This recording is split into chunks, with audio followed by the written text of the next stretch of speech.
ज़्यादातर लोग कहते हैं कि स्कूल जाएं और एक अच्छी सुरक्षित नौकरी प्राप्त करें और 401k या पारस्परिक फंड में डालें और सब कुछ।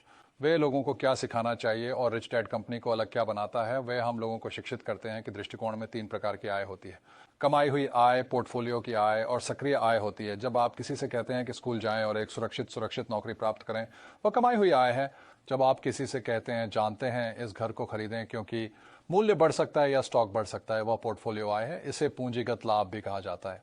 और पासिव आय या आय है जो आपको नियमित रूप से आती है। अब यहाँ अंतर है, यह सभी आयों का सबसे ज्यादा किरदार है।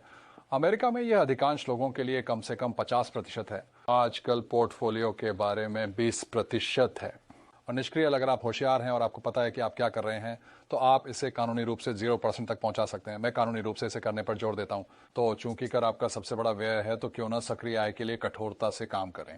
दुर्भाग्य से यदि आप एक ई या एस हैं, फिर आप मुख्य रूप से अर्जित आय के लिए काम कर रहे हैं। अगर आप अपने पैसे बचत में डालते हैं या 400 अंक के रिटायरमेंट, वह भी अर्जित आय है।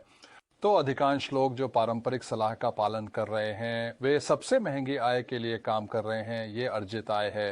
रिच डैड कंपनी लोगों को बेस और आइस बनना सिखाती है और पोर्टफोलियो के लिए कठिनाई से काम करने के फायदे और पासिव आय और ये टैक्स आपका सबसे बड़ा व्यय होने के कारण बहुत बड़ा अंतर बनाता है। तो आपकी वित्तीय शिक्षा का एक हिस्सा अलग प्रकार की आय को जानना, अलग प्रकार के करों को जानना, क्योंकि कर निष्पक्ष नहीं होते हैं। वे हमेशा उद्यमी और निवेशक को प्रोत्साहित करते हैं। रिच डैड कंपनी का अर्थ है कि सीखने के लिए या होने के लिए या एक आय होना